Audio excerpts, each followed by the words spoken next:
Hello and welcome to part 2 of the oracle reading for the Pisces Virgo nodal shift that happened on the 11th or 12th of January, depending on what part of the planet you're hailing from. So part 1 ended up being a lot longer than anticipated, and so I've broken this up into 2 parts. Part 1, I brought through a lot of transmissions, so I was obviously, these readings are the end of the transit series, right? I've done 3-part collective series and then an all 12 sign series of this 1.5 year long transit involving big eclipse energy. And part 1 is where I sort of summarized and brought in all and condense the energy of what came through in all of the previous readings, as well as a lot of transmissions that I got during doing all of those recordings. And so I went into a lot of detail about those, and then we read the Virgo side of it, right? The Virgo oracle cards, so many synchronicities, so much alignment. It was beautiful energy. I really enjoyed reading it. And for those who've already watched it, you know that we did a little bit of bibliomancy where I opened this book at random, and we got the symbol and sound of Om. And so I said in that, because there's quite a lot of writing here, I said I was gonna skim through this to see if there was anything else that I wanted to draw out from this page. And so I'm just gonna read that straight off the bat, and then we're gonna get into the Pisces energy. So Om, right? It's that ancient sign of the vibration of the divine energy at creation. When creation began, the divine, all-encompassing consciousness took the form of the first and original vibration, manifesting as the sound Om. Before creation, there was the void, meaning no sky, and this was more than nothingness because everything existed in a latent state of potentiality. Now that is really beautiful for the Virgo energy of stripping us back to pure creation energy rather than focusing on the problem. And that is also the awareness of the limitless possibilities of what we can manifest in the 3D world, rather than the restrictions of the finite materialistic frequency that we've grown up in, right? That we've understood is the predominant energy in our reality. Now we're evolving and understanding the unseen realms play a big role in that. So I really like, in terms of that South Node energy, of releasing a lot of blocks and a lot of limiting beliefs in the Virgo energy, that's allowing us to then come back to the void energy, the sort of the great creative bed of the universe, or you could argue it's the quantum field. That rather than, being able to manifest from our previous observations of the past, we're opening up space for a multitude of possibilities that break us out of limiting beliefs.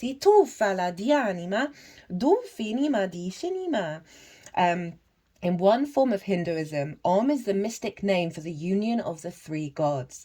The letter A stands for Brahma, the U for Vishnu, and the M for Shiva. The 3 sounds also symbolize the 3 Vedic texts. According to Hindu philosophy, the letter A represents creation, when all existence issued forth from Brahma's golden nucleus. The letter U tells us how Vishnu preserved this world by balancing Brahma on a lotus above himself, right, the crown chakra. So we're having that crown energy of creation in how we then continue manifesting in the 3D world. And the letter M symbolizes the final part of the cycle of existence. When Brahma falls asleep, this is when Shiva has to take an in-breath, so that all existing things have to disintegrate and are reduced to their essence. Om is also said to be the original sound that contains all other sounds, all words, all languages, all mantras. In some Hindu schools, when one gains true knowledge, there is no split between the knower and the known. One becomes knowledge itself. In its essence, Om is the signifier of the ultimate truth that all is one. And the all is one energy is very Piscean in its nature. Think of all those drops in the ocean that are connected but separate. And I was reminded before I started this video, that the energies that I channel, the multi-dimensional energies that I channel in this whole transit series, how they've been coming through. I mean, you just heard it. Sounds very mantra-like. That sort of repetitive energy, the repetitive mantra. And so it's really bringing in this Om energy, this frequency of the I Am, which is the honoring of your own divinity, that all of creation is within you. Dishini, that is stripping us bare of restrictions. Itoela dishini moyalama oyalama dishani moyalama doyalama dialama doyalama dialama doyalama dishani moyana mani o mana mana mana mana mana mana. I'm trying to remember what mana is. Let's see if I'll Google it and see if it'll come up. I'm pretty sure that's a word that has significance. Mana, meaning. Dishani monama. Mind, ishania, like a recalibration of the mind to a higher frequency, that's more magical and able to deal with the unknown, and know that that unknown is within you. And even if you don't consciously know what's going on, you do fundamentally at a soul level know all. Ilama, in a way that isn't trying to control. Right, okay, so closing out of that Virgo energy, in this video I'm going to do the Pisces energy. And we're going to also read these oracle cards again that came through in the collective signs. And I'm going to do a transmission at the end where it's going to be incorporating all of this together. And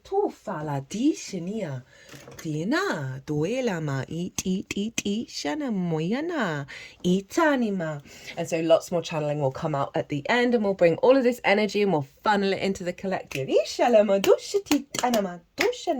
Now, they want me to read these cards in the opposite order. So let me just do Shini Madana. Oh my God, I've been enjoying doing this transit more than any. Actually, no, the Jupiter and Gemini, that was pretty fun. I like that vibe. But this one, oh God, I am enjoying this frequency shift so much. Right, that has reminded me of something that I said I'd bring up in this video from the Virgo one.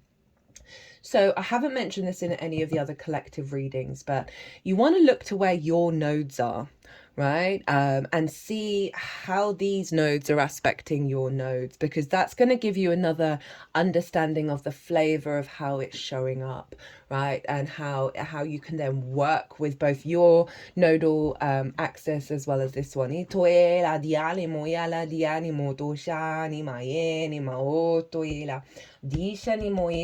Thank you for reminding me of that. So let's kick off with, so we have the stellar gateway activation. Infinite potential manifestation vortex. So very in alignment with all of the transmissions and messages and vibe that's been coming through from the sign of Pisces. Ishanima.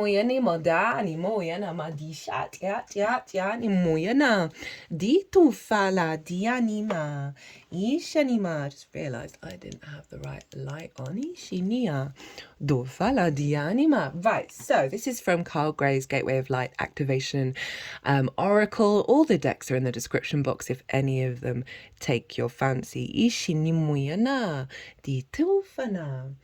Infinite potential and manifestation vortex. So this is the kind of non-linear, non-rational, fluky, synchronistic, rabbit out of hats, things appearing from nowhere kind of vibe. The unconditional love of Pisces, of source coming through, right? Miracles for everyone. And even if it doesn't make sense that it's happened, trust and know that there is an infinite web of connectivity of energy around us, that even if we can't, piece of the how and the why, right? That this is here for us, this is available. And I really condense like the overall themes of Pisces and Virgo in the first bit of the part 1 of this transit, so of the oracle reading. The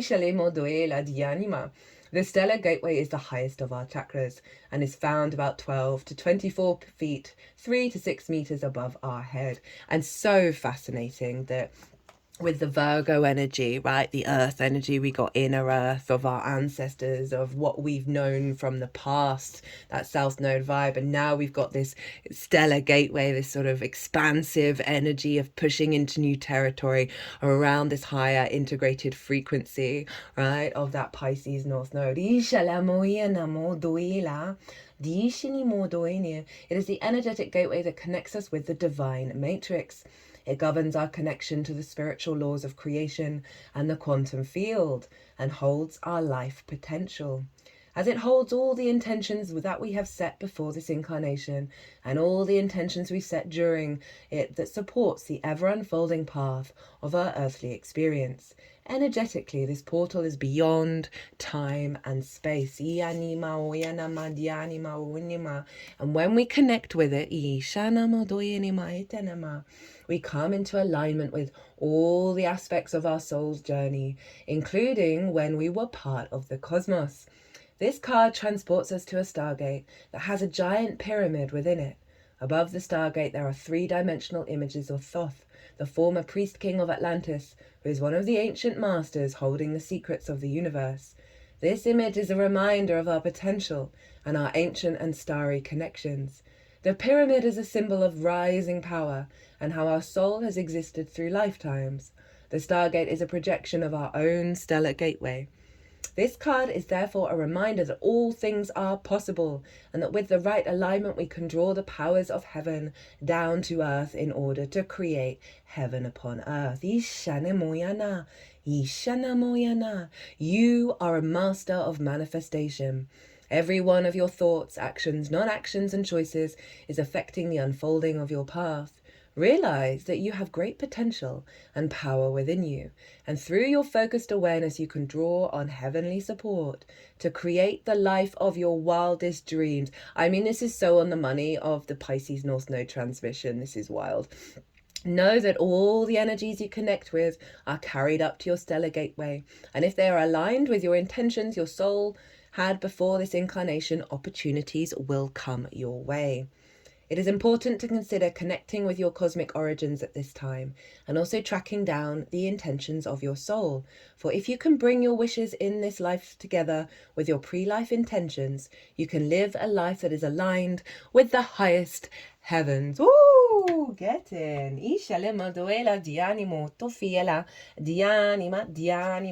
Now, I've used this deck, which I didn't use for the Virgo side. It's called the Healing Waters Oracle by Rebecca Campbell. And obviously Pisces is a water sign. We're dealing with a lot of yin energy here. Birth mysteries. What are you being called to create? Water is intelligent, and where there's water, there's life. We are water beings. We travel from the watery world of the Great Mother to be born into this world, our first breath, marking the transition from water to air.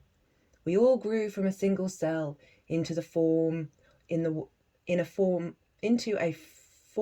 waters of the amniotic. There we go. We all grew from a single cell into a form in the waters of the amniotic sac of the Great Mother, and from there, that same intelligence has been guiding us every step of the way. It's the same force that tells flowers when to bloom and the planet to spin. You're a creative being living in a creative world. This is a planet of creativity and manifestation. Creativity is your natural state. What are you being called to create? Creativity isn't only for certain people, it's within us all. What would you like to create? Don't squeeze the hose, loosen your grip, and call the intelligent waters to flow through your every step of the way. Then follow it up with consistent action. Embodied creativity happens when we have a vision and act on that vision. Every idea in the world is pointless without the consistent action. Stay true to what you're being called to create and show up for it, day after day after day. I like that it referenced don't squeeze the hose, because one of the key themes of this transit is Don't push where there's resistance. Don't try and control and plan. It's following the softening of the self and the activation of the intuitive flow state that is going to give you more energy, more creativity, more joy, more love, more passion in this incarnation, right? And stepping outside of the fear that control and pushing and conflict manifests through that sense of pushing at resisting energy. Next up, love this. This is from the Lemurian Star Child Oracle. And we have peace beyond survival. And a lot of this frequency is letting go of that, again, that control through observation, right, of past things not governing our future. You know, that is a survival mechanism that served us very, very, very well. But now we're stepping into a thriving landscape, and it means genuinely dissolving the fears, right, and allowing our true emotional body, which is unconditional love and the vibrancy of energy and the capacity to manifest abundance through love, to flow through us. Peacemaker through inner peace, resolving ancient splits, the lion and the lamb.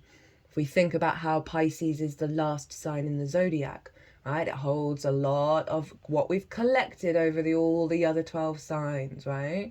It is the collective water sign. It's that collective emotional wounds that we are stepping beyond, right? We're healing those splits, healing that sense of division and coming into a state of unity, the all within the one, right? All the drops of the ocean in the ocean, all of us as manifestations of source experiencing itself, right? Reconnecting back to source itself. To the analytical mind, the lion and the lamb come together. Coming together is beyond reason. Oh, I love that. So the analytical mind, that's the Virgo energy, which we're helping strip and pull that back. It is a miracle, right? We are stepping into miracle frequency, right? And it's going to take us a little while to adjust to that reality. However, seeing with the eyes of my true self, the union of the lion and the lamb is only a natural consequence, the next step in the evolution of consciousness.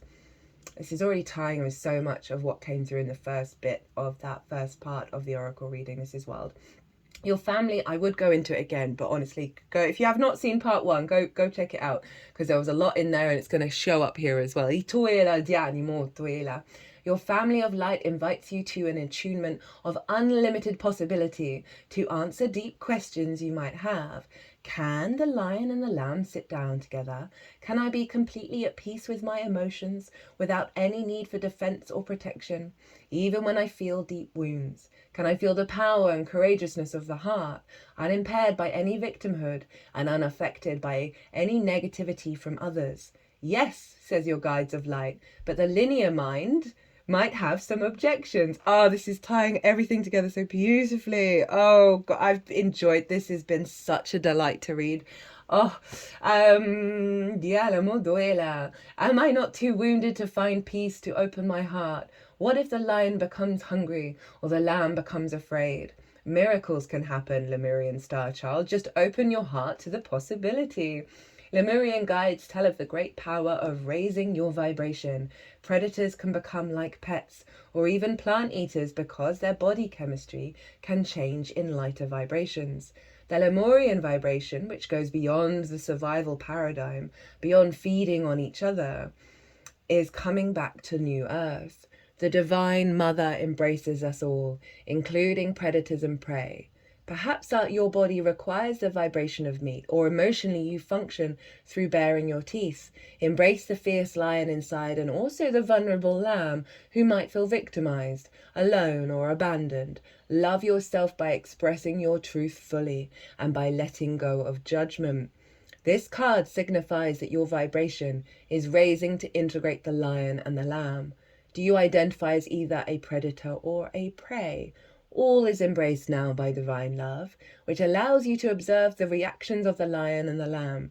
You are bringing these parts together, back into harmony, through insight and compassion. If you have felt defensive recently, then this was the lion in you. This mighty being was trying to protect you because there's a deeply vulnerable lamb inside of you. Or do you feel like a victim sometimes? The lamb in you can feel misunderstood, rejected, or abandoned. As the lamb, you need to let go of these identities to take your place next to the lion. Allow deep healing for both the lion and the lamb. To transform, the lion and the lamb need to listen to each other, to understand and befriend each other. Do you feel confused about the lion in you, feeling angry or even aggressive? Then this place where you don't understand the lion is the place where you feel misunderstood yourself. This is the place where you now get an opportunity to get in touch with the wounds of the lamb. They also start to relate to each other in a new way. Whereas the lion used to protect the misunderstood emotions of the lamb, it now sits down with the lamb. The lion is now at peace with the wounds of the lamb so that they can start to heal. Through this transformation, you start to see with more clarity the parts of you that need healing. The analytical mind wants an immediate solution, but you are open to the healing and the gifts of the universe. When the lion and the lamb sit down together, they are in a state of receptiveness to see what the universe has to offer. And a space opens up for truly magical healing. All sorts of emotions can come to the forefront, emotions that have been previously hidden. In this state, the lion simply sits in a state of peace, of non-reactiveness, even when anger, fear, or sadness come up. Through the innocence of the lamb, you are then able to feel these emotions and express them with grace and non-violence. When the lamb is no longer afraid, the lion can also relax. Let go of old paradigm residues, so the lion in you roars in service of the truth. Dialama do shalama, ishanimo yalama dialemo do fala dianima, dishanimo doela dianima o doela dianima. The fire element that the lion carries has a need to be mastered with great wisdom so it can be used for the highest good of all. Now that's really interesting because I say in part 1 that there are going to be 4 retrogrades in the sign of Aries that are going to go back into the sign of Pisces. And obviously we had that North Node in Aries, right? The I am of it all. And now we're recalibrating the I am into the all, right? That sense of our instincts being in alignment with the miracles and the abundance of source. If the fire is repressed out of fear, then great healing is needed to let go of that fear. Honor the truth of the lion to release control issues. Look at the inner lion with all its might. Does this mighty being run in freedom or walk around protecting you? If you feel that you need this protection, then you feel vulnerable on a deep, perhaps hidden level. In the healing process, the courageousness and fire of the lion becomes free of aggression, free of judgment and projection on another. The lion no longer needs the ego for its strength. As a result, the lion can be free and spontaneous with the fire energy. The lamb is symbolic for your emotional intelligence, or how you relate to the water element. Embrace emotions in a healing space, in the arms of the Divine Mother. Look at the inner lamb in all its vulnerability. Does this child feel free to express or feel like a victim? Perhaps the lamb feels the need to be protected by the lion. In the healing process, the lamb stops hiding, loses its victim identity, and becomes more empowered. This empowerment starts a healing process. As a result, the lamb can freely express their emotions from the water element. Okay, it's bringing in some healing modalities. Attune to the 2 hemispheres of your brain and visualize that they are connected through a figure 8 on its side, which is obviously the infinity symbol. Let your whole body receive this communication, this integration. Breathing through the emotions and simply sensing them without reacting, allowing yourself to follow these energies and to hear their stories. This is So that's another methodology to help do the healing process with the Lion and the Lamb.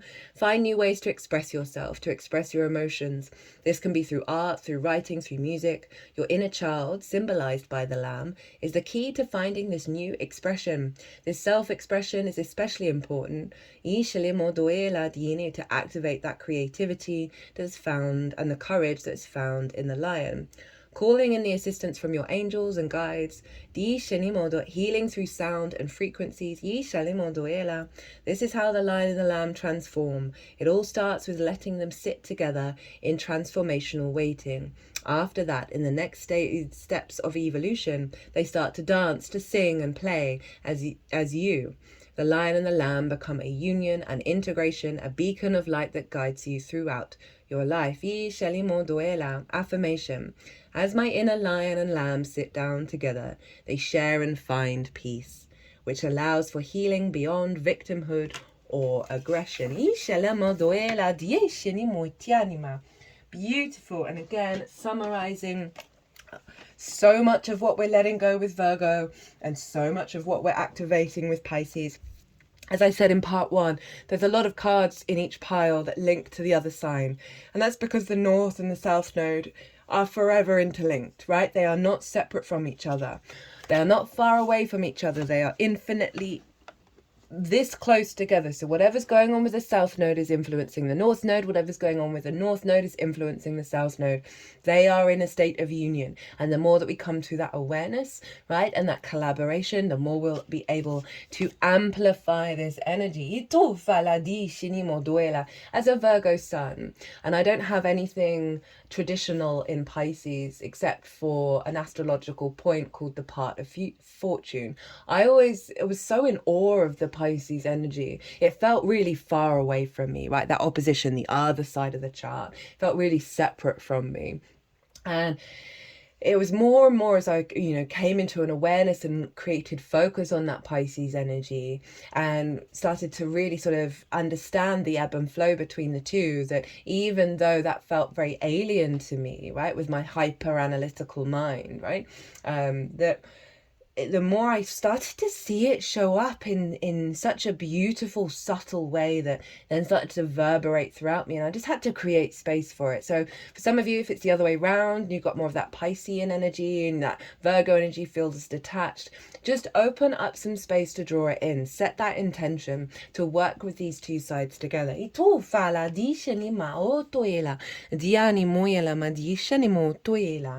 Perfect storm, an invitation to act now, the courage to step into life. Oh, I love how that follows the lion, sheltering from turbulence. When the perfect storm appears, it cautions you to be ready for an exciting, if turbulent, time. The winds are picking up and you need to make sure that you are close to the eye of the storm, or you will be buffeted by gusts that may take you far from where you need to be. Now, the King of Cups showed up in the collective Pisces reading. For me, that King of Cups, that sovereign, mature energy of operating from our emotional body, is sitting on a stone throne on a in a storm, and is not drowning in its emotions. It's cultivated the observer mode, that sense of neutrality, and is then able to ride the waves of the emotions and harness that energy for the most highest good, right? So it's a real sense of that, of going with the flow, that we are all surfers on the cosmic waves of the universe. And the more you step into that softness, that surrender of all things will change, and being present in the now, and having that sort of more Jupiterian energy that rules Pisces, of like, oh, this is fun, right? This is joyous. This is jubilant, right? This is jovial, right? There's sort of the big yes energy of Jupiter, to enjoy the ride, to enjoy the flow, to enjoy the storm, because you're in this centered place, because you're trusting that everything that is going on is in the highest alignment. And this storm feels like the deconstruction of that materialistic, rational, finite reality that we feel is so concrete. Right? So this is all dissolving around us, and you've got to enjoy the ride as it does. right? The key is to remain centered and balanced and bear witness to the forces build in intensity. Notice how the loose stuff is starting to fly around and recognize how little of it you truly need. Letting go of those thoughts, beliefs, and attitudes that clutter your heart and cloud your mind. Then the storm will be absolutely perfect for you. If you wonder what you might lose during the perfect storm, know that it is those things we are most attached to that are taken first, as if life were trying to unburden us of our righteous self-importance. Let it all go with the wind. The less you resist the changes brought by the perfect storm, the happier you will be. Ride the winds to your next destination. Embrace the rain or snow. Remember that every time you try to argue with nature, you lose. The perfect storm can also be a call for you to seize the moment. There might be a great opportunity that you need to take advantage of right now. Carpe diem. That is the trust that Source can provide miracles, non-rational things appearing, solutions, possibilities, and that it is real, and true, and trusting in it is our divine right. Here, time is of the essence. It may be gone shortly, so do not hesitate. Go off, bite off more than you can chew, and take the storm on in all its terrifying greatness. Experience the fullness of life. You will succeed. As I said in part one, sorry those of you who've already watched part one, the work we do now on a deep soul level of reconfiguring the truth of our reality, right, beyond the denser dogmatic frequencies of the past. The more that we do this work this year, trust me, it is going to skyrocket you, right? So really buckle up, enjoy the ride, and do the work. It genuinely is gonna have a payoff. Itana di anima, no na anima, di anima, di shini anima. It's like animation. Right? We are spirit source animated in the 3D.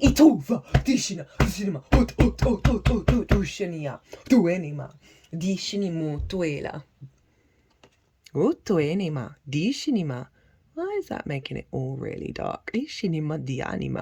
Right, so next up we have the Shekinah, sacred self. Unleash your spirit, express your gifts, dance to the sacred rhythms of life. Whoop! What is going on with my lights at the moment? Okay, anyway, we'll just have to roll with it. The Shekinah is the twin flame of the Holy Spirit. It is the female aspect of the God particle or creation energy. We're dealing with yin here. We've got earth and water, yin, the night energy, the feminine, not sex specific. We have it all within us. She is more of an essence than a being, but has the ability to show herself in ways that we will understand. She's acknowledged in the sacred teachings of Judaism and also called the Sophia of Christ in the Gnostic Gospels. She's a powerful female voice of spirit who is here to bring about equality and to help the world move on from the male-only image of God. She reminds us that God is all loving and all accepting. Whenever she appears in a reading, she points out the change makers, the love creators, and the gift sharers of the world, who are here to unite all hearts around the world. Don't feel the need to hold back or dampen your spirit. This is a time to celebrate. There is a feeling of dance and joy around you at this time as you fully recognize your splendor. You are a sacred being who defines gravity every day just by being alive and brings a sense of balance and equality to the world. I mean, that's really quite beautiful how that summed up what I was talking about beforehand. You know, also, again, I'm going to say this quite a few times. As I said in part one, the level of synchronicities that are going on for us, and that can be things that are going wrong that then lead to a bigger activation. So I really want you to go into your intuition and establish a level of trust. You don't have to trust me, go with what you feel like, but honestly, it's been showing up so loudly, it's getting louder and louder and louder, and it's almost unavoidable at the moment. It's wild. Right, so see, I've forgotten what most of these cards are. it was ages ago when I pulled them. We've got Vision Quest coming up next. And this is from What We've Forgotten by Amy Miranda. Again, I didn't use this deck with the Virgo energy because this feels very Piscean, as in what we've forgotten that is going to be revealed as we go into this new territory. Right, what's being amplified here for us?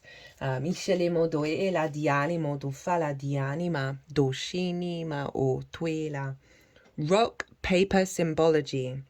Down the rabbit hole. Rocks and stones are part of magic, and I'm not just talking crystals.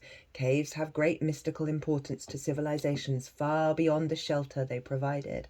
Shamanic teachings speak of the idea that these are the gateways to the spirit world, the shaman's cave, the entry into the vision quest. We have recognized the majesty and divinity of nature since we could carve things into rocks.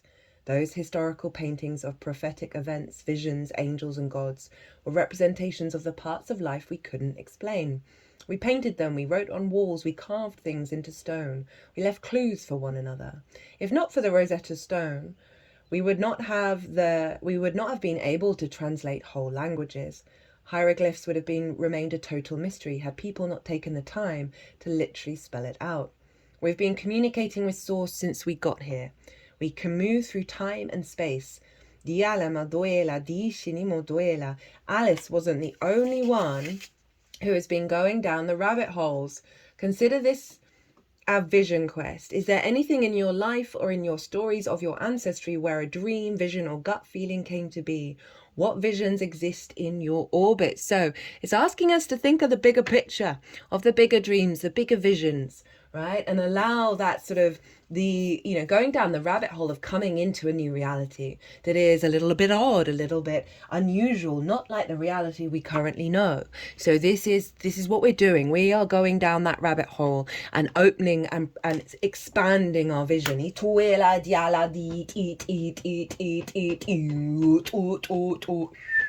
They had my hands either side of the eyes, like broadening the perspective, and they pulled that into the heart space.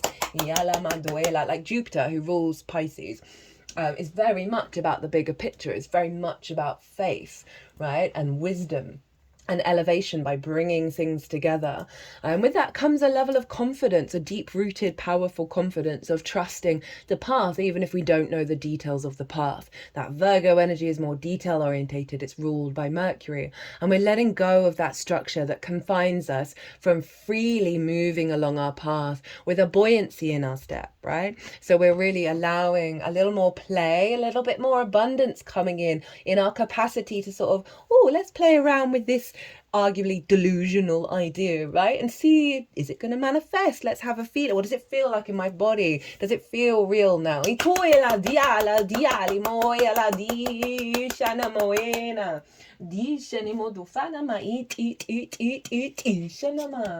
Okay, next up we have got Dishini Madianima Utuela Dishini Synergy Ufana Dinama Utuela, and this is Sacred Geometry Activations Oracle.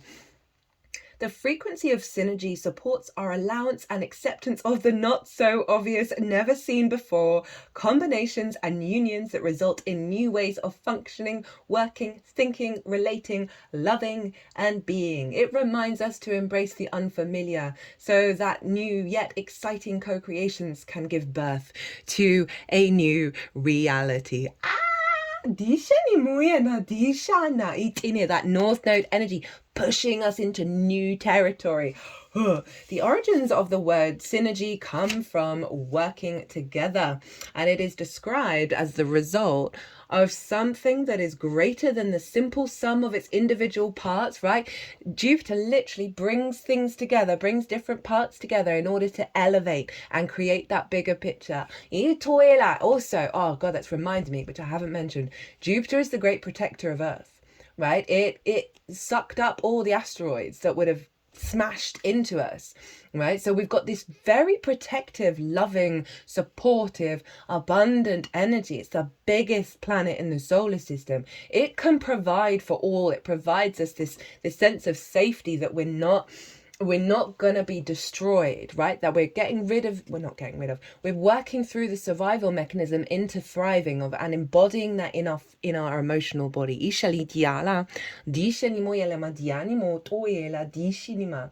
the new energy, we can expect synergy to not only refer to a process with an outcome that is greater, but to one that involves uniting elements, energies, and even undefined attributes to create something that is completely new, different, and unexpected. This brings a wondrous element of magic to the whole process. In this activation, synergy is represented through the uncommon and rather bold choice of color combinations. By itself, pink represents the divine feminine, and the bright yellow color, attributes of love, nurturing, stillness, and receptivity. And the bright yellow-green colors represent the new energy through clarity, beauty, and exhilaration. Purple brings in consciousness and insight, while the opening at the top represents the channel that allows input from a higher place. This communication is taken in, brought to the core, surrounded by loving pink and light, and transcended for the release into the earth plane in the appropriate energy that is in alignment with the consciousness there. The effects of this release a ripple through the emotional planes, the water, the mental planes, the blue, and can even affect on the DNA level, the coding in the background.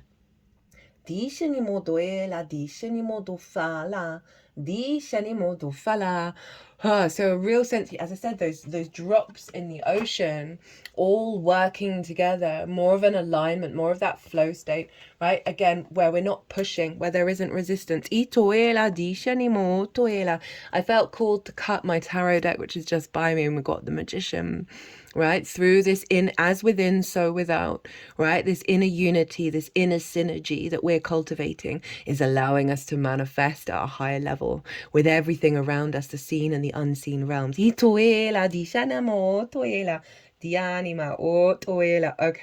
so I cut the deck a couple of times. I'm going to get these cards out. They're wild. I got Temperance, followed by the High Priestess, lol, followed by the Three of Cups. And the Nine of Cups at the bottom of the deck. Judgment wants to come out too. Three of Pentacles. So we got the water and the earth energy coming together. So the alchemization of the the inner knowing that we are drawing towards us, that which brings us abundance. And from that softening, that inner knowing, that trust, right, we then take action from that sense of flow. This is the ascension process with that Judgment card, releasing old versions of self, right, that are entangled and stuck, right, that have the grievances, the ancestors, the past life energy, the resurrection, the releasing of that so they can move on, transition, and free up our energy from a higher perspective, right? We've got the Nine of Cups at the root of it. Feeling good about existing, the inner alignment of our emotional chakras, right? Our emotional body, those vessels all spinning in alignment and feeling good, feeling grateful, feeling abundant, right? The alchemical process of bringing our angelic frequency here on the 3D, right? Our capacity to give and receive with those two cups in the Temperance card, bringing us joy, flow, union, mastery of self, and collaboration to build something beautiful and long lasting here on this planet. Oh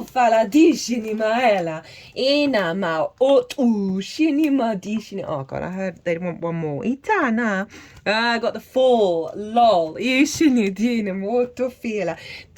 card has been so loud for me at the moment, right? Of this is the vibe. This really is the vibe, because the Fool operates from the heart. It's not jaded. It's left the village. It's not governed by collective, social, and individual conditioning. It is free. It's going out in the world. It's operating from the heart. The heart's really far forward. It's being guided by the sun. These are the highest mountains in tarot, and they represent a higher perspective. This Fool is about to take that leap into that magical reality, and it knows it's going to appear. It knows. It trusts in the experience, right? In the joy of existing, the good, the bad, the beautiful, and the ugly. Our heart is open. We're moving through the world of like, what next?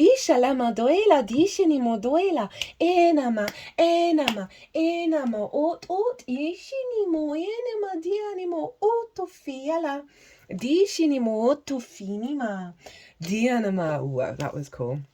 That was cool. Okay, next up we got the hyena. This is from the Wild Unknown Animal Spirit Oracle by Kim Krantz. We're going to see what does the animal kingdom want to tell us about this North Node in Pisces. Humor, wit, sarcasm. The hyena's personality is a jokester and a crowd pleaser, but below the surface there are unfulfilled dreams to be realized. When the hyena card appears, it's time to reflect on your reliance on sarcasm and humor to express your truth.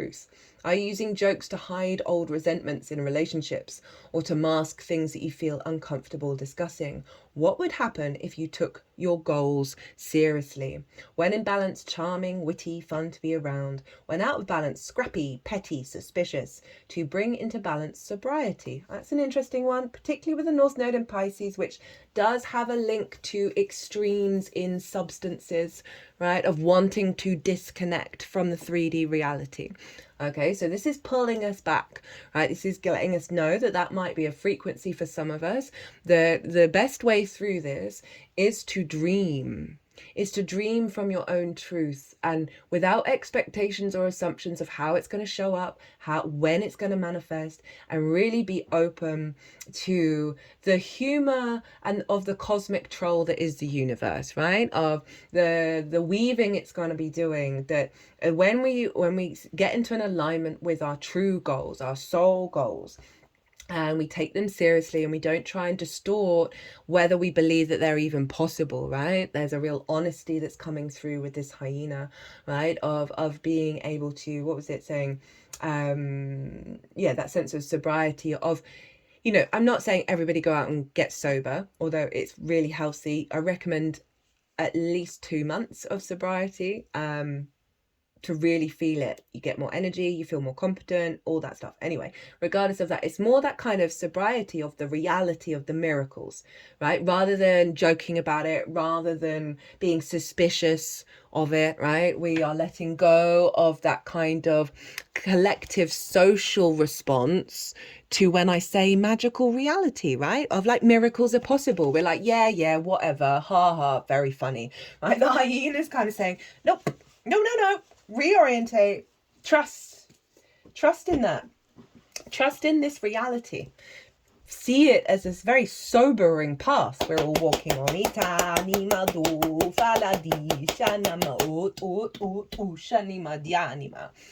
So next up we have Gaia, and this is from the Earth Magic Oracle, and I just want to remind everybody what card we got for Virgo. For that we got the ocean, right? Pisces energy. So we've really got this switcheroo between Virgo and Pisces here.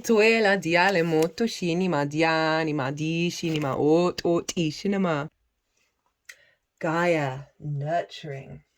Earth Mother, Mother Goddess, Great Goddess, Terra Mater, and Gaia, Ishilimodoela. In the Greek pantheon, this magnificent being was the Earth personified as a goddess, daughter of chaos. She was the mother and wife of Uranus, heaven. It is her body that we walk upon every day, and the substance of our own bodies is the substance of hers. It's from Gaia that we receive everything we need for survival, which she provides for us abundantly, nurturing our body, mind, and the soul. She nurtures our bodies by offering the fruits of the trees, the greens from the earth, and the air that we breathe. She nurtures our minds through her awesome physical and dynamic beauty, and as depicted in this card by the amazing colorfulness and diversity of the world she's constantly creating and recreating. She nurtures our souls by caressing us with her blessings each day and challenging us to be better humans through her response to our attentions and intentions. Receiving can be a sacred act if your intention is to honor spirit. It is as holy as giving when performed with a humble and open heart. This is even truer when receiving much needed nurturing, so let others give to you. This really ties in with the North Node in Pisces of Source has got your back, surrender the fears, be open to receive, right? And we can do meditations on that, and there's been a lot of transmissions come through in the Capricorn solstice transmission, which is taking us up to the Cancer solstice. I got 2 messages come through from Jesus, right? And it was because I went, oh, Jesus, like in exclamation at something before I started the reading, and then the energy was like, hi.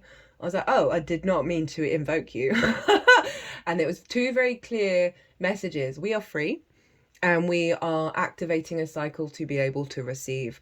And this is the trust, right, of letting go of the fears and giving it up to source, giving it up to that North Node in Pisces, feeling it in our emotional body that we are not in a fear state. I talk about this in part 1. Immediately we're going to see things come through, but so often we can really hold on. This is the Virgo energy of not asking for help, right? Because we've got to do it all ourselves because we're perfect, right? We are a failure if we don't do everything ourselves. So this is really helping us shift out of that frequency of you are worthy, you're of value, you are loved unconditionally, and therefore you are worthy to receive all the support that you need and all the support you couldn't even imagine that you need and want and desire. My toes are really wiggling at that. Pisces rules the feet. Where was I? She nurtures our bodies by offering the fruit of the trees, the greens from the earth and the air that we breathe. She nurtures our minds through her awesome physical and dynamic beauty. Oh, wait, no. Oh, I read all of that. Receiving can be a sacred act if your intention is to honor spirit. It is holy as giving when performed with a humble and open heart. This is even truer when receiving a much needed nurturing. So let others give to you. It may be a stretch to do so at times because of childhood conditioning, but that habit can be overcome. Your wounds can be healed. One way to achieve this is to nurture yourself and allow others to nurture you. Consider the actions you take that are self-nurturing. What comes to your mind when you really think about doing beneficial things for yourself? Set aside your ritualized habits and beliefs that restrict the pure act of allowing your body, heart, and soul to be nurtured. Lie on the earth and ask Gaia to rock you in her bosom as you breathe with her and relax into her loving care. Ooh, that is beautiful. So beautiful. Oh, God damn it. There was something that I wanted to say. Yanama. Right, it may come back to me. So, quite funnily enough, when I was shuffling this deck, this is Rainbow Brain Skull, and I used it for both signs. And when I was doing for the Pisces side, this card immediately popped into my mind's eye. And I'm not one of those people who I go through phases sometimes because of the transits that I'm more in tune that way, but it's not my predominant energy, my natural energy to kind of preempt and guess cards. And so this just then came flying out afterwards, and it was so touching. And it's kind of letting you know that the synchronicities are going to be coming in ways that you don't normally engage with, right? They're going to be bombarding you from every direction. This is so on the money for the Pisces energy, right? I'll be at the other end of the universe acting strange. If you are truly in your own lane, there is no competition. Be an original. Itoela di animo, otofiela di janemo tianima. Again, that's getting out of the fear mindset, the survival mindset, that there is competition, that there isn't enough space. That's that finite materialistic viewpoint that we are shifting out of dominance.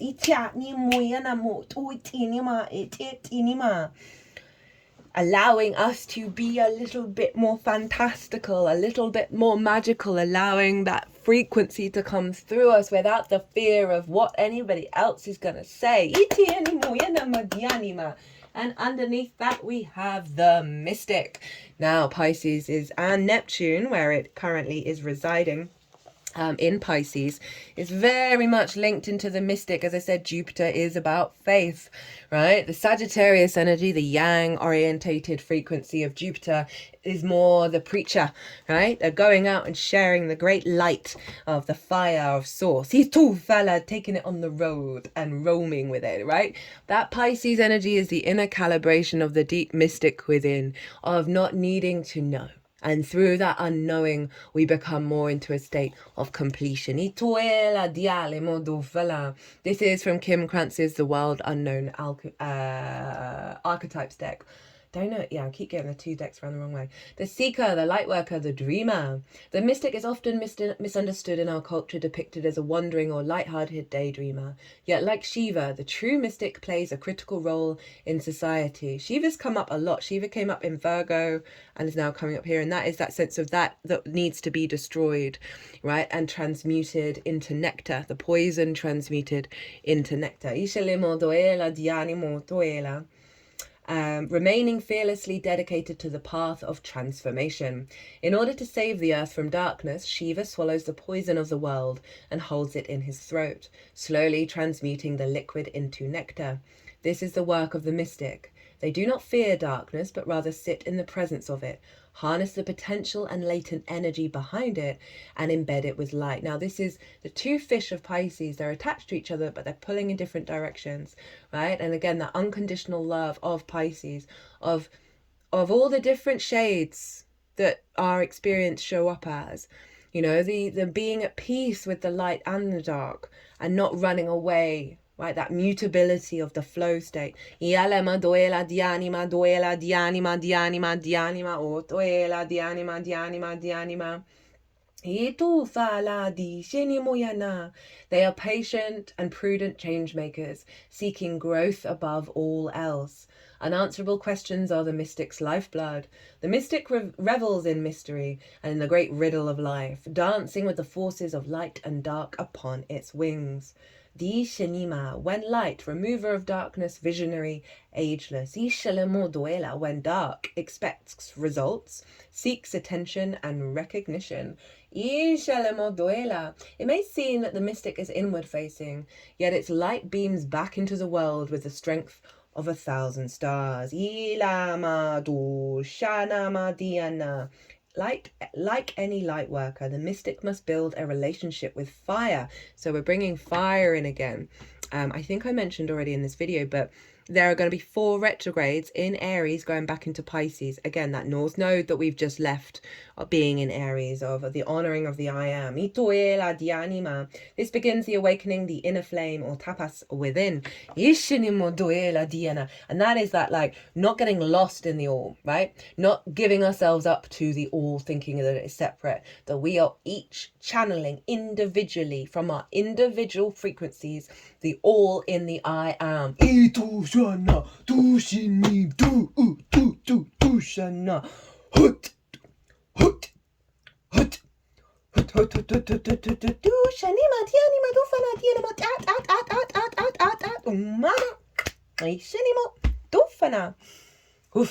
Right, what crystal have we got to support this lovely Piscean energy? Labradorite. Reach for the stars, there you will find a vision. Didn't we have a vision card already? Right, a vision quest. Sorry for swearing. I'm British, this is what we do, and I try very hard not to swear on this channel, but the energy, I mean, it just gets me so excited that I'm just like, yeah, get in. I am the gold, I am the blue, I am the many colours. What I give to you is the knowledge that you are also all these colours. Close your eyes, I am here for you. My colours will give you a vision. Ride these currents of life.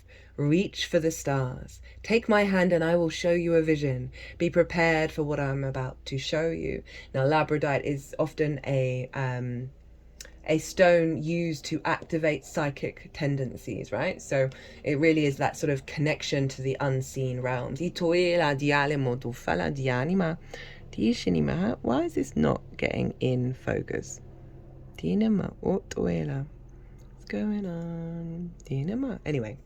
Labradorite heals by and this is quite like that things aren't quite how I'd like them to be with the lighting, because this is what the Virgo perfectionism is being dissolved, right? As a Virgo sun, I've struggled throughout my life to be okay with not being perfect, right?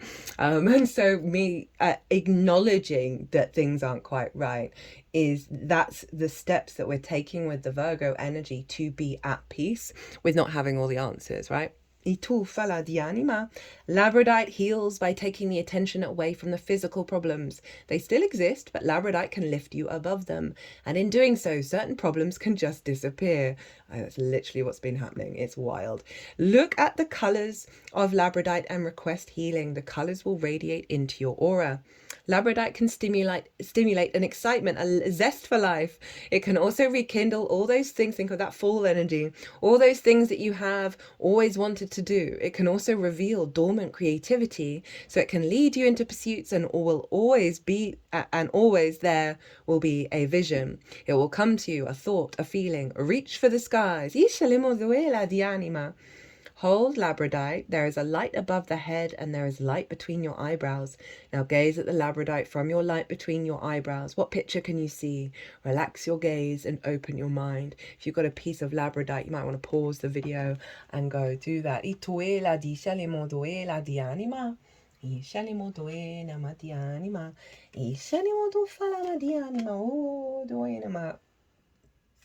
So next card, again, round the other way, from Rainbow Brain Skull. There is no such thing as the end, only the strangest change that there ever has been. Where is that? Oh, I know why. I'm going to pause and figure this out. So I had it zoomed out a bit too much, which means it wasn't going back and forth and really focusing in the cards. Now, I like this because it's highlighting that there's going to be a change in perspective. There's going to be a change in the vision, right? What you can see. That there is going to be a shift here. You thought, right, there you go. That's much better. There is no such thing as the end, only the strangest change there has ever been. Being an awareness is a never-ending mystery with no finale. Don't fear the end, it is only change. Don't fear change, it is never the end. I mean, that is the cycles of time, the collective energy, everything is connected. That being at peace with the ride and the ever-ending flow and the strangeness of it all, right? That we're shifting into a new cycle and being okay with the shift and being okay with letting go of some old structures. And as I was saying that, my tarot deck that's just by me, I knocked off the top card, and it's the Five of Cups in reverse, and that actually came through in one of the collective readings, right, of that grief. This is what's changing, this shifting of, rather than being of from our rational mindset of that which was lost before, that which did not manifest, that flow state, that joy. Remember, we got that Three of Cups show up here, that this is we're no longer stuck in that frequency. We are now releasing that grief and stepping into the shifts and the changes that is going to be cracking open that framework that we think things are always going to repeat in the same way.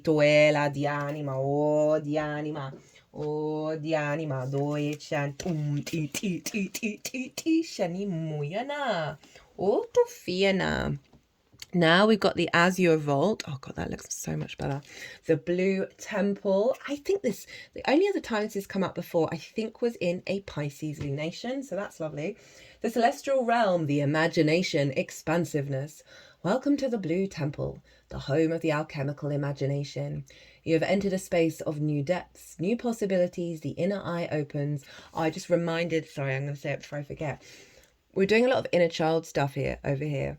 That I can't remember if I mentioned at the beginning when I talked about my new channel, the Quantum Vibe Tarot. The first transmission I did was to an timeless activation to heal the wounds of the inner child. And the second one, there's only 2 videos on there now. I'm going to do one for the South Node in Virgo and how to access it at the most integrated and expansive frequency, and the North Node as well. And the second one was activating our higher avatar of love and realizing it's sort of, I was already intuitively tapping into this frequency already, which is obviously lovely confirmation. So if you feel so inclined, if you were particularly responding to the wounds of the inner child, you might want to go check out those transmissions. Right, welcome to the Blue Temple, the home of the alchemical imagination. You have entered a space of new depths, new possibilities. The inner eye opens and you become willing to see in a new way. To understand this card, one must study blue itself. It is the celestial colour of the sky, the ocean, and the peacock's tail. Though potent, blue slips away. Through this colour, our imagination threads together experiences both grim and glorious. The halls of heaven and the harrows of melancholy. We are taken into the depths of mood, of tone, of the rhythm of the blues. The eternal mystery of blue will only deepen as we study it, and this is precisely the point. Leave the cerebral behind, cloak yourself in the sapphire robe, and sit quietly in the vault of mysteries. So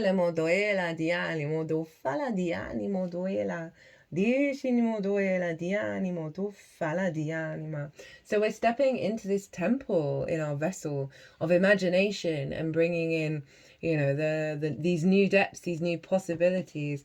And, you know, blue is very rarely shows up in nature, right? The lapis lazuli was a very or is it purple? No, I think blue. Like, we do get blue flowers. What am I talking about? Why am I thinking of the blue rose that was in a pretty old school film? I think it was Sinbad. God, wouldn't be very politically correct now. Sinbad, and in it there's like a blue rose. I'm gonna pause. There's obviously a connection there. Ituela di anima.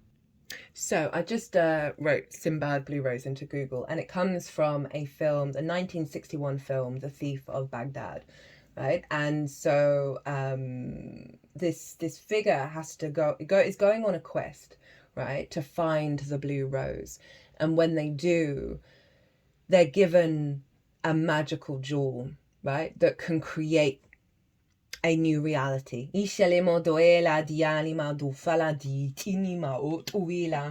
That we are unfolding our inner blue rose, our inner magic, so we can manifest, remember the magician and high priestess, that divine frequency in this incarnation.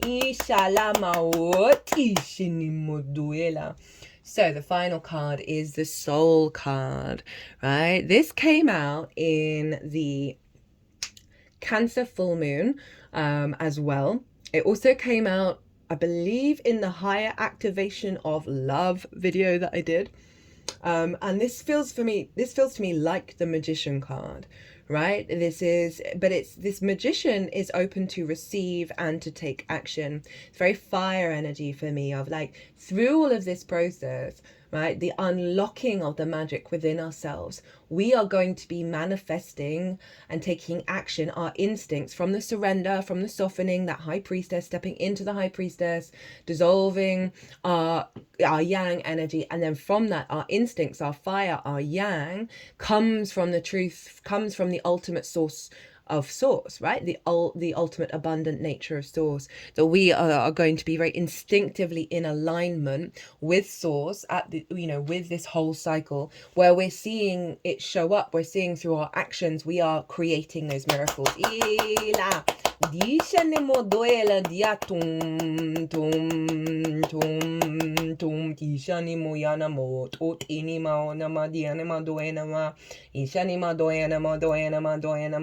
It's just so fascinating, mantra energy.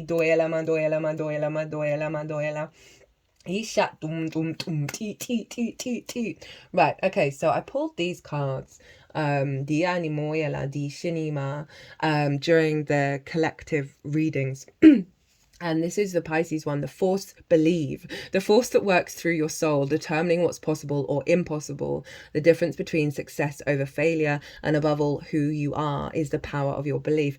Now, I've been trying to incorporate more that when I close out a reading, I'll cut the deck and put the cards back at random. And when I cut the deck, it's like a really clear clarifier. So I wanted to bring in where, you know, when I put these cards back, what the card was, right, as the clarifier. And we've got just ask. There are many here in spirit world that can assist you at this time. We are made up of divine source, your loved ones, friends, guides, angels, and spirit helpers who are waiting to assist you. We are your spiritual team, and all you have to do is ask for our help and guidance. So another confirmation on being open to receive, right? And acknowledge that, you know, you might not have all the answers and all the support, and wanting to bring in support from the unseen realms that is going to come in for you. They're just waiting, they're just itching. And then we had dawn, new beginnings, right?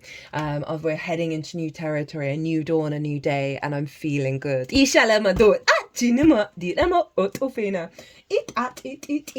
Oh, opened it at the right page. And we got DNA, karma. Karma is a concept in many Eastern religions. It is a Sanskrit word implying the greater universal laws of cause and effect. Dhyānima, providing an implied code of ethics within the structure of the seemingly endless cycles of birth, death, and rebirth, samsara, which we experience throughout our lives. Ilama doela in many different versions.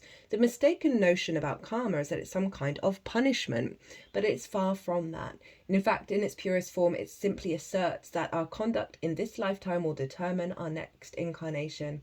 It has also come to mean how our behavior and actions in this lifetime create consequences in a slightly different version of the golden rule. We are not only carrying our soul's karma into this lifetime, but also embedded in the complex coding of our DNA is our genetic ancestral karma. The double helix structure of DNA contains codes that have been passed down from our parents and grandparents as well as our ancestors. Therefore, we have some of the same genetic information that comes from the DNA of the very early humans. In this card, we see two intertwined serpents, hello, head and tail of the dragon, with double helixes on either side. Variations of this archetypal image exist in many cultures, both traditional and contemporary. It is a graphic representation of the most ancient ancestry that we can lay claim to, our DNA, the fundamental substance of life itself that provides substantial determination of our life path. Aspects of your soul entered your primitive physical self long before you had begun to take form. While the DNA that you inherited from your biological parents has a physical component, it also has a soul pattern that came together in the creation of you. You are predisposed to follow the karmic dictates of this patterning to some extent, yet as you evolve in your consciousness and expand the light of awareness, you can make choices that shift and modify this ancestral design. This is one of those times. You can feel the tug of your soul that is both ancient and karmic, yet you also recognize the persistent and loving communication from your higher self that contradicts the more familiar solutions before you. The choice is up to you, but know that every time you heed the guidance of your higher self, no matter what etheric or physical form it takes, human consciousness is elevated. In a sense, it becomes a choice between destiny and fate. Now, what I feel with this one is that the work that we're doing in Pisces is clearing and healing ancestral lines that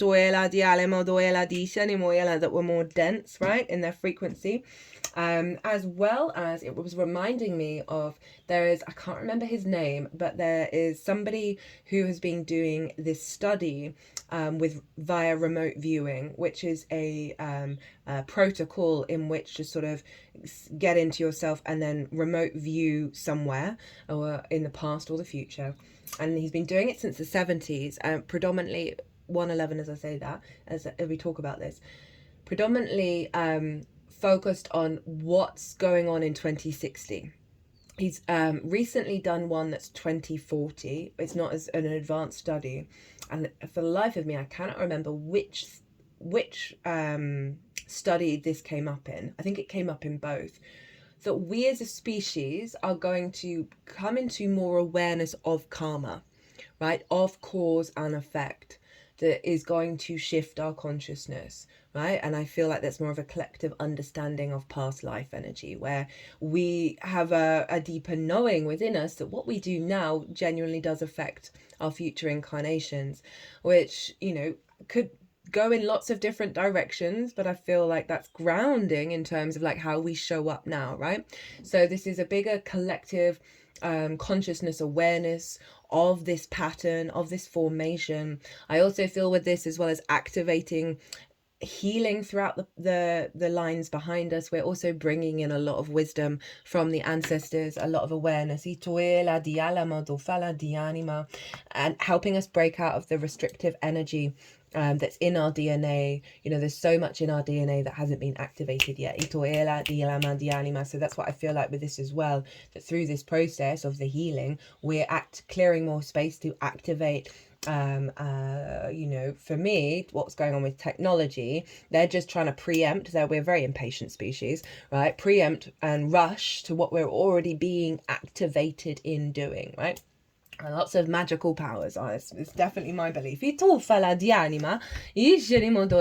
before we move on, I'm doing the bibliomancy again, and we've opened it at dragon, head and tail of the dragon. I'm just going to pause and skim it because there's a lot here, and see what wants to come through, and then I'll start up again. Okay, so this is there's a focal point on China here in regards to the dragon, which is very appropriate because in a couple of days we're going to have the Chinese New Year, which is the snake, the wood snake. So I know they have a dragon in on their animals, but very, you know, similar frequency. Symbol of auspicious powers, including knowledge, strength, and good fortune. It was predominantly linked to the emperor, right? So this sense of being in your own divinity, right? The emperor was deemed to be the divine representation in the 3D world, and therefore able to control the kingdom, right? And so this is you coming into your divinity, so you manifest your own reality from that place. Yeah, represented sun, joy, fertility, knowledge, traditionally linked into bodies of water. Symbol of good luck, and is used as an important beneficial image in the art of feng shui. You might want to put a dragon image up somewhere. You know, dragon lines, the ley lines of the earth, right? This energetic connection of all these lines around the earth that vibrate and bring more earth energy, well, it's galactic energy, bounce through the earth's core up through the dragon lines, right? So a real strengthening of that galactic earth energy together in our capacity to be in our power. In Chinese astrology, the dragon is associated with the number 9, a highly auspicious number in feng shui. We are in a year 9. We're at a closing out cycle. I'm going to talk more about that numerology in the collective reading for the Aquarius new moon, which is the next lunation and Chinese New Year, right? But we're energetically in the year 9, so this is hilarious and very synchronistic that that's come up. The year of the dragon is considered the most auspicious. You know, it represents success and being successful at what you're stepping out into the world to do.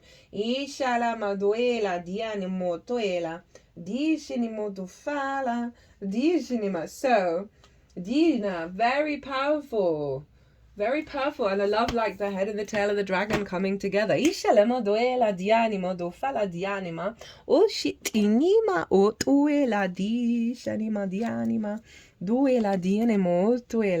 I'm going to just re-go over these because I didn't bring in the clarifying cards in the collective reading. So once I do that, I'm going to do a transmission. And I'm going to bring all this energy, right, and do some channeling, and then we're going to bring it into the collective. So for the Virgo South Node, we have gratitude. Life is one big continuous circle of giving and receiving energy. Be thankful for who and what is in your life, instead of complaining about what you don't have or the criticism. If you focus on gratitude, you'll start to attract prosperity and abundance, right? So it's acknowledging that kind of hypercritical energy of Virgo, and that's what we're letting go of through the act of gratitude. Choices. When you accept responsibility for your life and the choices you make, you begin to tap into the power of your own spirit. You'll be able to listen to and appreciate the intuitive wisdom that's inside you and apply it positively and constructively to your outside world. So that's when, rather than shaming and guilting ourselves over what we want, when we accept our decisions, right? Doesn't mean that we make those decisions again if we didn't like them, right? But when we accept them and make peace, we step into our authenticity authenticity rather than the criticism and the judgment of it all, that allows that gut energy from Virgo, right, the intuitive energy, to come out and build at a higher vibrational frequency. We had forest and breath, and when I cut the deck I got dance and celebration. It's so interesting, we have two forest cards come up. For Virgo, again, not losing sight of the whole forest when we're like, you know, focusing so deeply on one particular aspect, right? If you think about certain professions in the world, they specialists, right? Rather than those who are sort of dabbling in all different piles that are able to make other connections rather than just only knowing about a certain thing, right? We're broadening our capacity to make connections, to engage in different ideas and cultivate that in the all. Celebration. This woman is dancing an ancient story, one that has been handed down for centuries. She's acting out this story through her movement, choreographed by the collaboration of tradition, ritual, and her own spirit. The dance itself sometimes becomes a story. Although unheard and unseen in this image, there are others who are singing and clapping to accompany this dancer. It's a communal celebration focused around a story that's been handed down for many, many generations. For thousands of years, our ancestors, no matter our lineage, celebrated with ritualizing storytelling that included singing and dancing. As in this image, the dancer's movements bring the tale to kinesthetic life. The participation of the community in this heartfelt enactment helps secure the bonds of the people and connects them to their spiritual and ancestral roots. When we celebrate anything in this way, it always touches a deep sense of love, gratitude, and appreciation. The sacredness of any celebration is dependent upon the quality of spirit that is present. The quality of spirit is greater to the degree that you are fully present, with minimal inhibitions about expressing your joy and happiness through physical movement.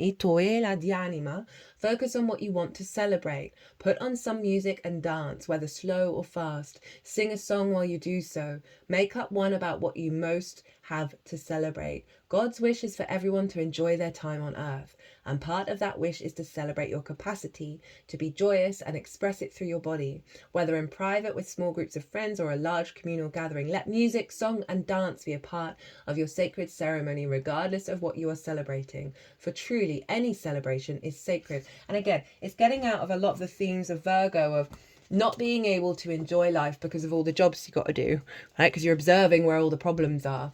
And I love this to go with the gratitude and to breathe and get present. We're here to get present and not be planning and have the 3 million plans for all the possible perceived outcomes that may happen, and find more joy in the moment, find more gratitude for every experience that is unfolding, rather than the control and the fear, and as I said, not being able to enjoy your incarnation because you're worried about all the things you've got to do.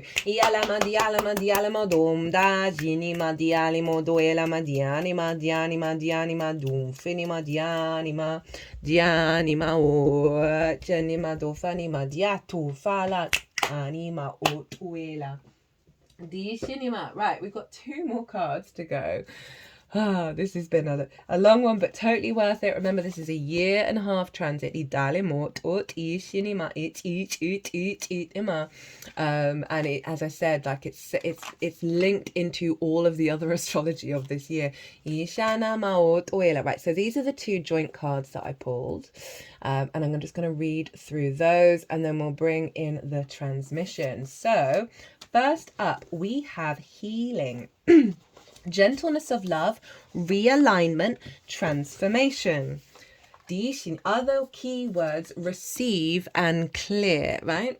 In times of great suffering, many natural healing abilities activate to bring back harmony on a personal and collective level. Do you remember giving or receiving healing in Lemuria or in other dimensions? Your cosmic gifts are activating, Lemurian star child, and great healing is on your path. In the Lemurian Eden, healing was very much a part of everyday life. The Lemurians worked with the elemental and crystal beings, with dragons and fairies, to bring energy essences in the cells of the body. Dolphins and whales were called to bring in flow, and they used the birds' tribe's perspective to view conditions from a higher altitude. The Lemurians worked with all elements of nature, the plants and the animals and the minerals, simply by calling in their energy. These energies, energy waves, were then amplified through finding subtle essences, as in energetic homeopathy, each essence representing an inner journey of remembering our true self. The healing that the Lemurians offer is of rejuvenation because they didn't need to age. Aging is a process of the mind, an energy the Lemurians could detach from. Had a nice energy release at that one. Through the light language, they could access the multidimensional mind in which is always vibrant. Do you find residues and energies of the mind that come up? The deep wounds that you might feel only exist within the mind, and to the Lemurians they have already healed. The diseases of the mind don't represent your true nature. They are symptoms of the pain of humanity's old paradigm. See yourself and the whole world as completely healed now. You open up to healing when you let go of the weight of the old paradigm, when you start to see other possibilities. Would you like an energy essence for an ailment? Allow your guides to bring it to you now.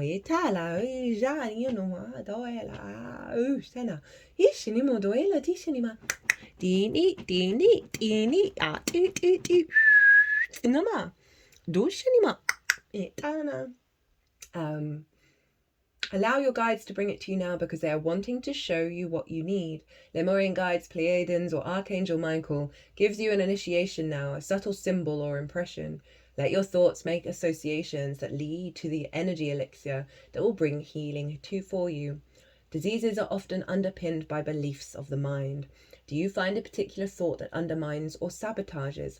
Let your guides bring you an energy essence to relieve you of the pressure of this belief. It could be a positive thought or feeling, a reminder of the healing energy. These two are energy essences on a very subtle level. Are you attached to karmic relationships or soul contracts of some sort? An energy essence of the extremely subtle vibration is now brought to you by your guides. This is the vibration of light in iridescent colors, a vibration that shows you your freedom. This creative vibration assists you in letting go of cycles, stepping out of old energies now to fully come into the new paradigm.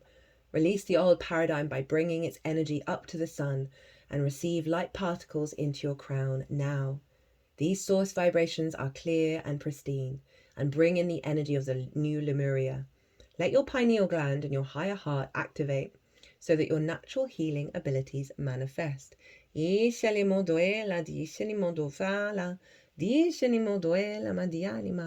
I open to more and more of my own truth, I can easily see and affirm the truth of wholeness and integration in others. We'll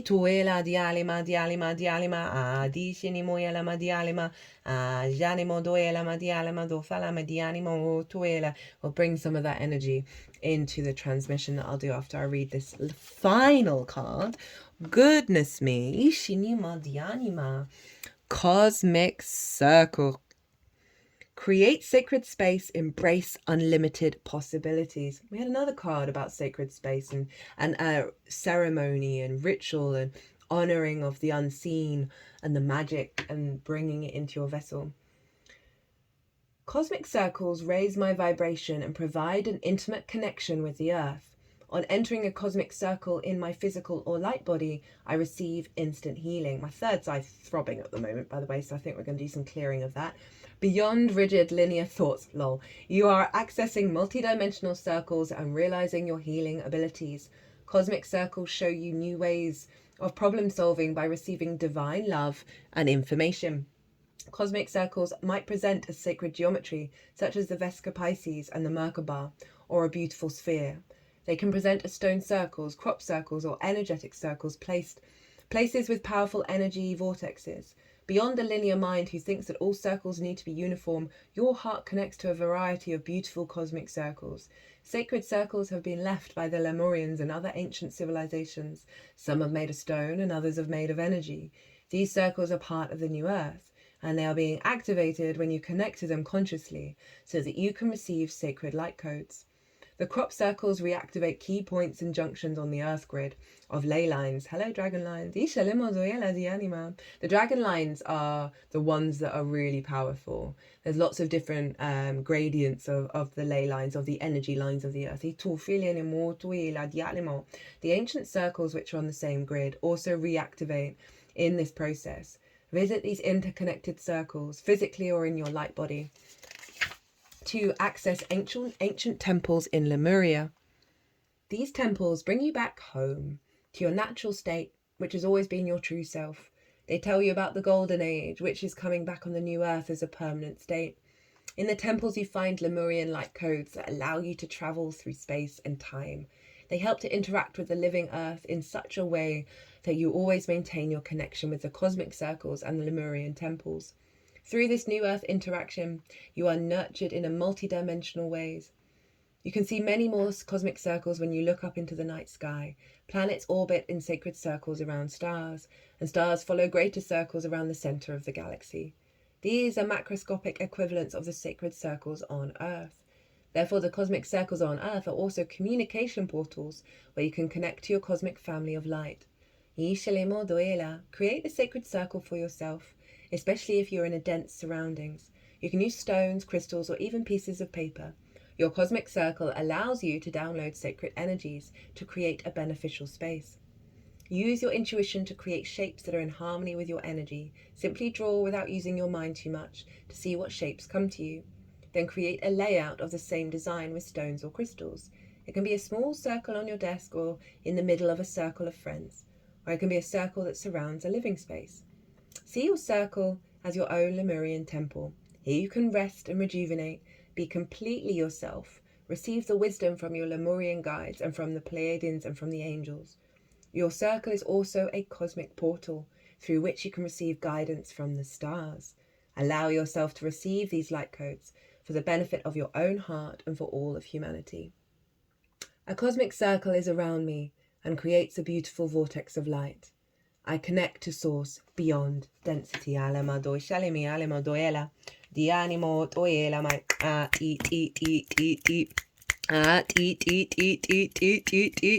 eat do shenima dia dia dia ti ti dia to dia dia ti ti dia ti ti to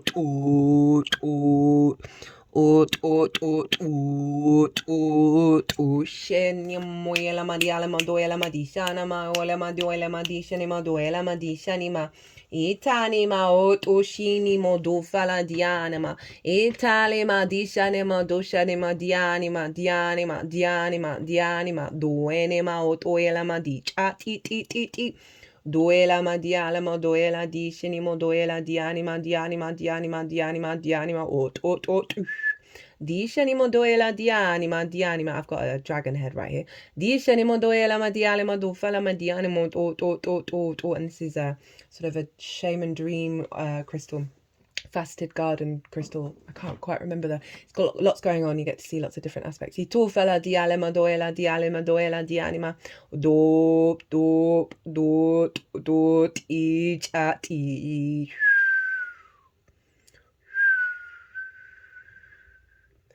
Shalama dianemoya namana doela madianima.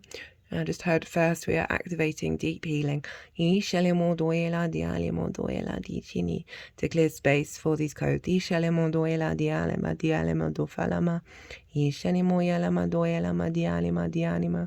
is smoky quartz at the end as a circle. This was a beautiful Christmas present given to me by my mother, and a lovely quartz crystal point. So we're healing. Smoky quartz is very good for healing and of the cloudy mind, right?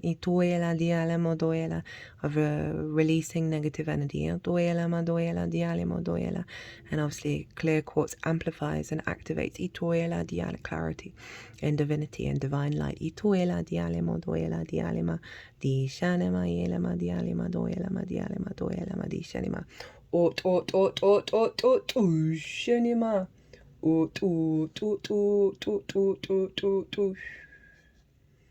Okay, so I'm just sort of hearing that this bigger light body figure is kind of like source with all the different versions of itself. right? And they're at the heart space. And this other, the bluer figure, the little one, is us and our ascension process. Putting the love of source from source's heart into our own. They've just moved to the heart space, not the heart chakra. Now at the heart chakra.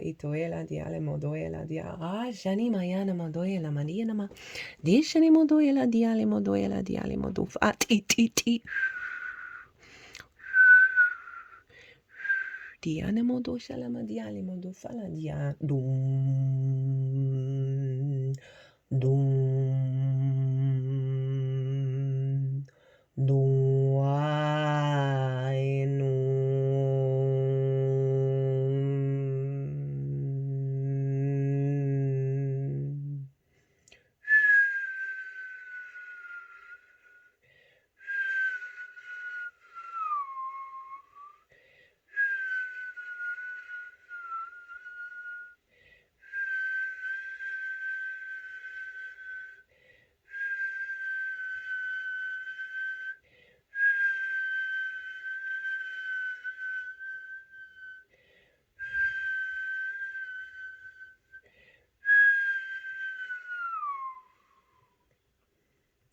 So it felt like deep healing of the inner earth, very grounding, activating that sense of gratitude, putting it into the third eye of this figure from this soul card, and strengthening the connection and the clarity of communication, Mercury ruling Virgo, from source of how we apply and facilitate the magic Ito within us in the 3D world.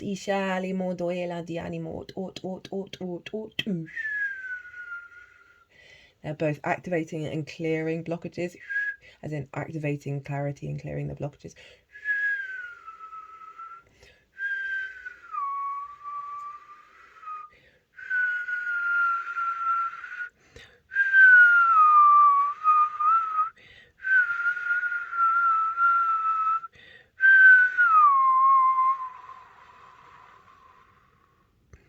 Dishanama dianama doyela dianima dianima dianima dufana ma dianima doyela dishanima dishanima doyela dianima dianima dianima dianima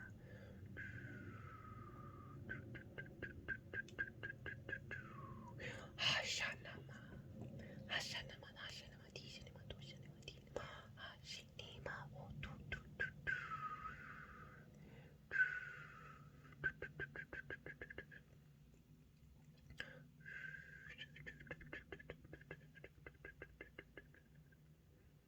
This feels like a transmutation of bringing in an energy of not resisting the change, right? Not, the letting go of it all, and being very open to the experience. Itoela dianima, duela, ishinima dianima, dishinimo dufala. Just to show you what they were putting this quartz point at, which is this charging stone that I have always on the table, right, of where the water has eroded the stone, right, that earth energy being slowly shifted and changed.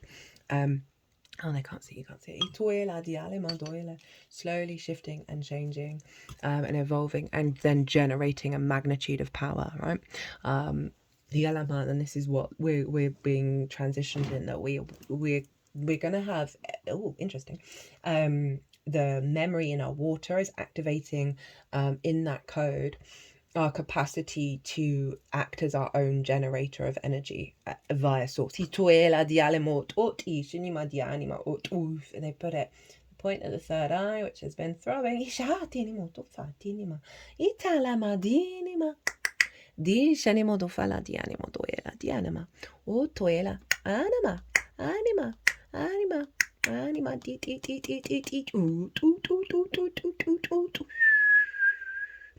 Dishanimo dialama dialima.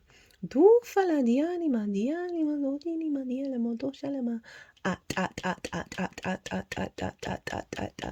titina matum atum. Dishanimo doyalama dialama.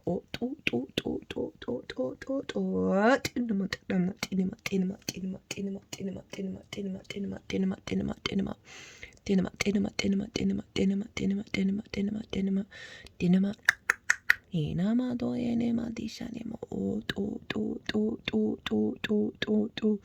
dishanemo doyelama dianema.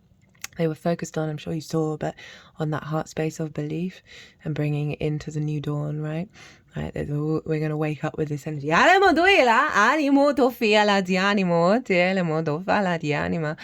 is a tuning our instincts to the sun, right? The divine light, the divine codes.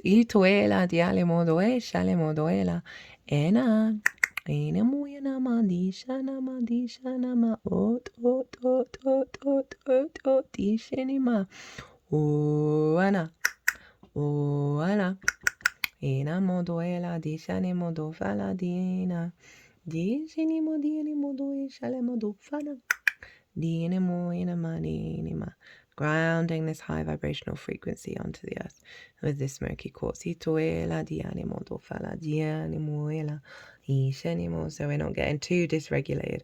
Ishana. We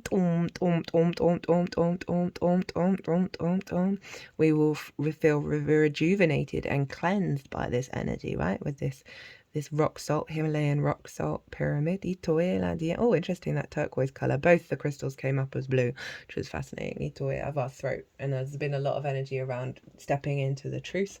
Rather than the illusions. And I put it at the heart space, heart chakra. Diala modo fala ina dishana modo yala dishani modo etienima ina dishana modo ishanima yana modo yala dia ina dishala moyana ma ut shanama ut shana ut shana ma dishani anama doshanama doshanima Dishanama dianama doshanama dianima Dishanama dianima Dishanama dianima Dishanama dianima Dishanama dianima Dishanama dianima Dishanama dianima Dishanama dianima Dishanama dianima Dishanama dianima Dishanama dianima Dishanama dianima Dishanama dianima Dishanama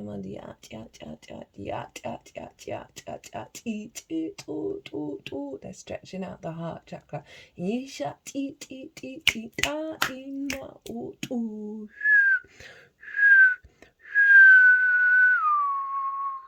Ma dishani moyana hatana diana moetanama doshanama itanima dishanama do iti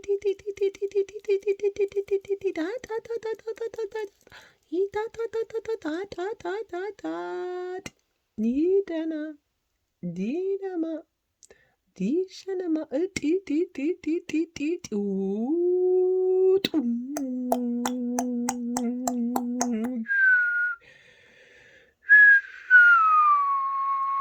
Dufana dishini ma ut disha ut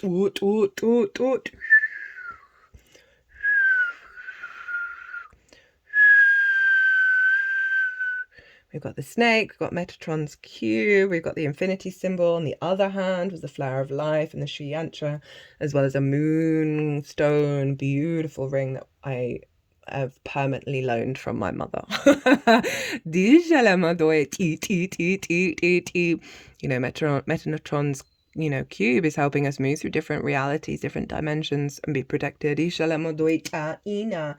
put it at the third eye. And now at the heart.